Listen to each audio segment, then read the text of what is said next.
Howdy, folks. Today we're venturing deep into the heart of the American South, to a state known for its rolling mountains, dense forests, and charming coastal towns. But beneath this picturesque surface, North Carolina holds a collection of secrets. These aren't just any secrets.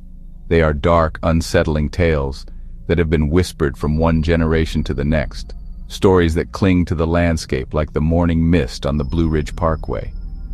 We're going to be exploring the kind of legends that make the hair on your arm stand up and have you checking over your shoulder, even when you know you're all alone in the room.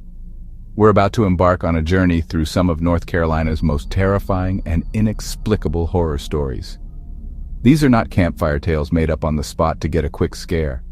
No, these are legends deeply woven into the very fabric of the state's history, based on events and eyewitness accounts that have puzzled and frightened people for decades, sometimes even centuries. From spectral lights dancing over desolate mountains to haunted grounds where the devil himself is said to walk, each story we'll cover has left a permanent chilling mark on the local folklore. So, I invite you to settle in, maybe grab a blanket, and do me a favor. Go ahead and turn down the lights. Let the shadows in your room grow a little longer, a little deeper, because the stories you're about to hear are best told in the dark, where the line between what's real and what's not becomes blurry. We're going to peel back the layers of these strange and mysterious places, and I promise you, by the end of this, you might think twice before taking a late-night drive down a quiet country road in the Tar Heel State. Are you ready? Because the like button is probably already getting a little nervous, and it knows what's coming. Make sure you give it a firm, reassuring tap to let it know you're here for the whole unsettling ride. We have a lot of ground to cover, and our first stop is a place where, according to legend, even the plants are too afraid to grow, a place where something unholy is said to pace back and forth every single night, waiting for reasons we can only guess at. Let's begin.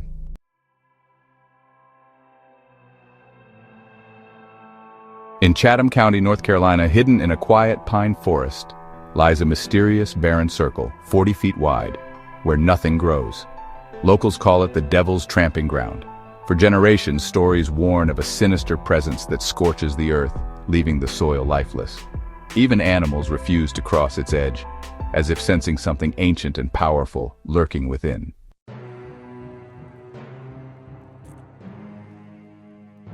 Naturally, a place with such a terrifying reputation has attracted its fair share of brave or perhaps foolish souls who wish to test the legend for themselves. The ultimate challenge, of course, is to spend an entire night inside the circle. Many have tried, but few have succeeded. The stories told by those who attempted it are remarkably consistent and deeply unsettling. They speak of a creeping, oppressive dread that begins to settle in as soon as the sun sets, a feeling of being watched by unseen eyes from the deep shadows of the surrounding pine trees. As the night wears on, the strange occurrences escalate. People report hearing footsteps circling just outside their tent or campsite, slow and deliberate, crunching on the leaves and pine needles of the forest floor. Yet when they shine a flashlight out into the darkness, there is never anything there. The sound stops the moment the light hits the trees, only to resume moments later from a different direction, always just beyond the reach of the light. It's a psychological game, a torment designed to fray the nerves and send even the most stoic individuals packing before dawn. Then there's the phenomenon of objects being moved. Campers will place items in the center of the circle, like a heavy backpack or a cooler, only to wake up later and find them thrown several yards away, well outside the barren ring. There's never any sound associated with it. No thud, no drag marks in the dirt. One moment the object is there, and the next it's gone, as if teleported by an unseen force. Some have even claimed to see shadowy figures moving at the periphery of their vision, fleeting and indistinct shapes that vanish the instant you try to focus on them. The experience is said to be so mentally taxing, so utterly terrifying, that most people flee the circle in a panic long before sunrise. They describe an overwhelming feeling of malevolence, a sense that they are trespassing on unholy ground and are not welcome. They return to civilization pale and shaken, with a story to tell and a newfound respect for the local legends. They leave convinced that something truly evil walks that barren patch of earth every night, and that they were lucky to escape with just their sanity intact.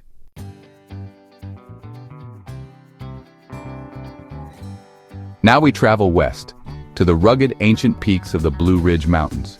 Here, nestled in the Pisgah National Forest, lies Brown Mountain, a place of serene beauty by day that transforms into a stage for one of America's most enduring and baffling mysteries by night. For well over a century, people have witnessed a truly bizarre phenomenon.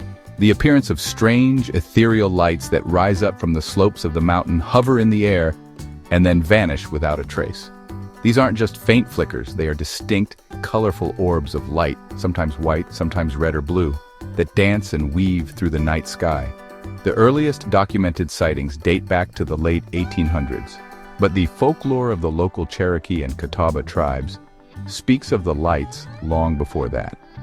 They have been a part of the mountain's identity for as long as anyone can remember. Witnesses describe them in various ways. Some say they look like distant balls of fire, while others compare them to the glow of a lantern being carried by an unseen hand. They appear at irregular intervals, sometimes several at once, moving erratically before brightening to a brilliant intensity and then suddenly winking out of existence. What makes the Brown Mountain Lights so compelling is the sheer number of credible witnesses over the years. This isn't just a local superstition. It's a phenomenon that has been observed by thousands of people, from skeptical locals to curious tourists and even trained scientists. The lights have been seen from various vantage points, like the popular Wiseman's View and the Brown Mountain overlook on the Blue Ridge Parkway. Despite countless attempts to explain them, they have defied every logical and scientific explanation thrown their way, remaining a complete and utter enigma. Imagine standing on a dark overlook, the air crisp and cold, staring out at the black silhouette of the mountain against a star-filled sky. You wait, perhaps for hours, seeing nothing but the vast emptiness of the wilderness. Then suddenly it appears. A single silent orb of light materializes out of thin air, glowing softly above the treetops. It drifts slowly to the left, then zips to the right, before rising up and fading away, as if it was never there. The experience is said to be both beautiful and profoundly eerie, leaving you with more questions than answers.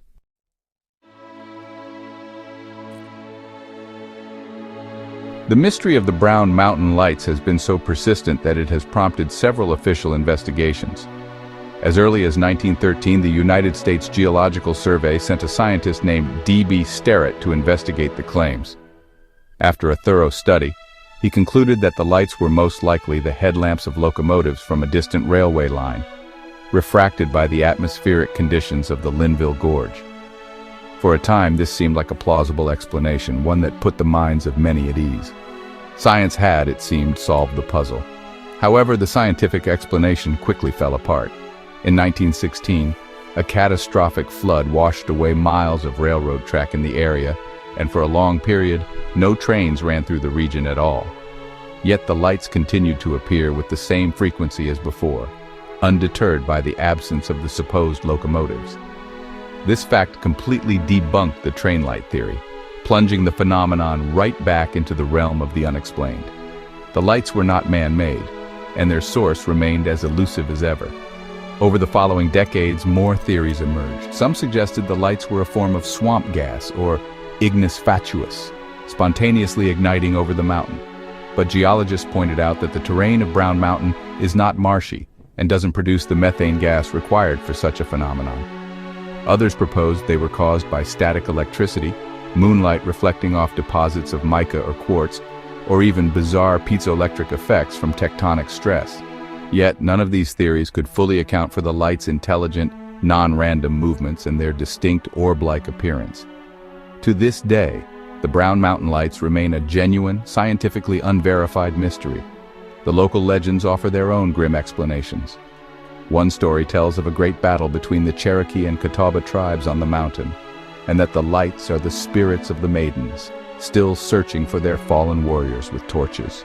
Another legend speaks of a heartbroken planter from the 1850s who, after murdering his wife, endlessly searches the mountain for her with a lantern. Whatever their true origin, be it spectral, geological, or something else entirely, the lights continue to dance, a silent, ghostly spectacle in the North Carolina night.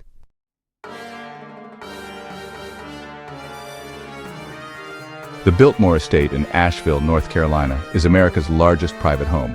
Opulent, beautiful and shrouded in mystery. Behind its grandeur, stories linger of George Vanderbilt and his wife Edith, whose spirits are said to roam the halls. George is often seen in the library, a quiet guardian, while Edith's whispers echo in the morning salon. Visitors and staff report glimpses of a mysterious woman in black, vanishing among the bookshelves, reminders that some stories never truly end.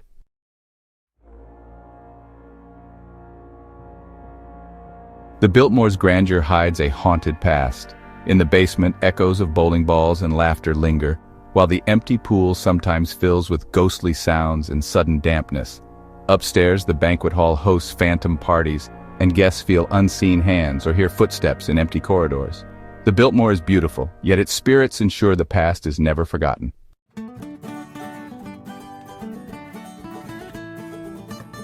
There's a stretch of road near Jamestown, North Carolina, that has become the stuff of local legend. Drivers report seeing a young woman in a white dress trying to flag down a ride.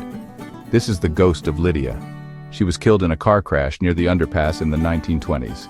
Her spirit is trapped, forever trying to get home. Many have claimed to give her a ride, only for her to vanish. The legend of Lydia endures, a chilling tale of the phantom hitchhiker. A driver picks up a young woman named Lydia on a rainy night only to discover she died in a crash years ago. Each year, someone else stops for her, and the legend grows. Next time you see a lone figure on a dark North Carolina road, you might think twice about stopping.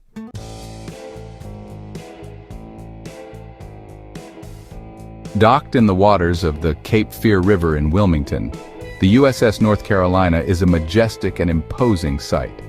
This massive battleship, nicknamed the Showboat, served with distinction in every major naval offensive in the Pacific during World War II. It's a floating museum now, a proud monument to the bravery of those who served aboard her. But for all its history and glory, the ship carries more than just memories. It carries ghosts. The spirits of sailors who never left their post are said to still walk the decks and corridors of this steel behemoth, turning a historical landmark into one of the most haunted places in the state. The sheer size of the ship is overwhelming. It's a labyrinth of narrow passageways, steep ladders, and cramped compartments. It's easy to get lost, and honestly, it's easy to feel a sense of isolation even when the ship is crowded with tourists. But when night falls and the last visitor has gone home, a different kind of energy takes over. Staff members and paranormal investigators who have spent the night on the ship have reported a wide range of chilling phenomena. Doors and hatches that were securely dogged down are found wide open. Heavy steel levers move on their own, and the distinct disembodied sound of men running on the steel decks above is a common and deeply unnerving occurrence. One of the most active areas on the ship is the sick bay. It was here that injured and dying sailors were brought during the heat of battle. The feelings of pain, fear, and loss in this area are said to be so strong that they've left a permanent psychic stain. Visitors often report feeling an overwhelming sense of sadness and despair upon entering the sick bay. Some have felt unseen hands touch their shoulders, while others have heard faint moans and whispers seeming to come from the empty bunks.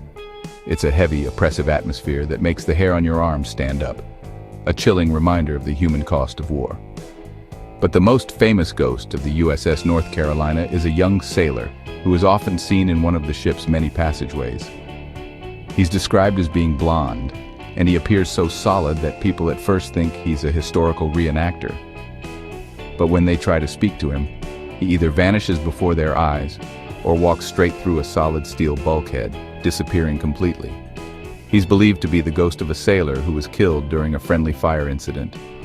He seems lost, eternally wandering the corridors of the ship he called home, perhaps unaware that the war is over and that he is no longer among the living.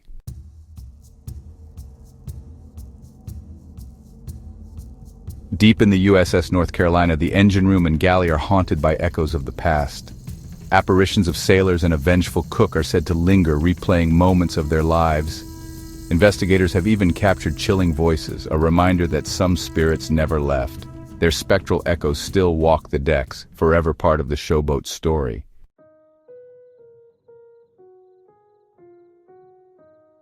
Imagine driving down a winding country road late at night, the trees forming a dark tunnel overhead. In Valle Crucis, North Carolina, travelers speak of a massive black dog with burning red eyes, stalking the lonely road near the old stone church. They say it's no ordinary animal. Its presence is ancient, wicked, and terrifying. Encounter it, and you'll never forget the fear.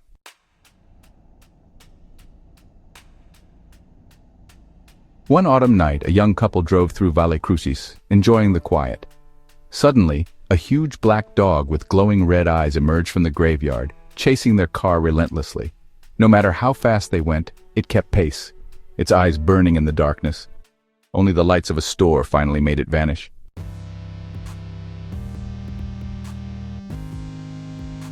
Our next story takes us away from the dark, rural roads and into the stately, historic halls of government in Raleigh. The North Carolina State Capitol building, a magnificent Greek revival structure completed in 1840, is a place of politics, history, and, according to many, paranormal activity. The most famous spectral resident is the Little Red Man, a pint-sized phantom known for harmless pranks. Dressed in a vibrant red suit and tiny hat, he appears as a fleeting glimpse of crimson. Staff and security often see him darting down hallways, peeking from behind pillars, then vanishing. His antics are legendary, causing minor chaos.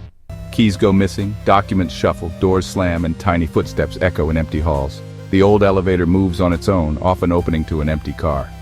A playful spirit forever tied to the Capitol.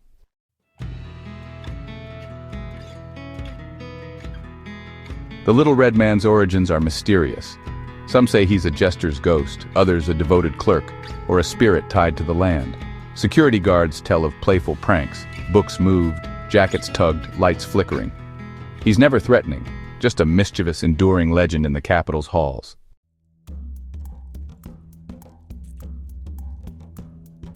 And that brings us to the end of our journey through the strange and unusual tales of North Carolina. From the devil's barren circle to the mischievous spirit in the state's capital, it's clear that this state is home to more than just beautiful mountains and sandy shores. It holds deep-seated mysteries and ghostly encounters that continue to baffle and terrify people to this day. These stories are woven into the very fabric of the landscape and its history, passed down through generations, becoming a part of the local identity. They serve as a chilling reminder that there are things in this world that we may never fully understand. I want to give a huge thank you to all of you for joining me and liking the like button. Exploring these legends is always an incredible experience, and it's you guys who make it possible. Now I want to hear from you.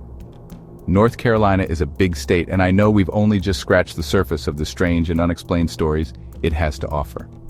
If you have your own personal encounter with the paranormal from North Carolina, or if you know a local legend we didn't cover today, please share it in the comments section below. I read as many as I can, and your story might just be featured in a future video. Reading your personal accounts is one of my favorite things to do. It connects all of us in this community of people who are fascinated by the mysterious side of life. Your stories add new layers to these legends and prove that the strange and unusual is happening all around us every single day. So please, don't hesitate to share your experiences. Whether it's a ghostly sighting, an unexplained sound in the night, or a run-in with a creature that shouldn't exist, we want to hear all about it. Your story deserves to be told. And finally, if you enjoyed these chilling tales and want to make sure you don't miss out on our next deep dive into the unknown, I'd invite you to subscribe to the channel and turn on notifications. We have so many more stories of the strange, dark, and mysterious to share with you, delivered in story format. Thank you again for watching, and remember to be careful on those lonely country roads. You never know what might be watching from the shadows. Until next time.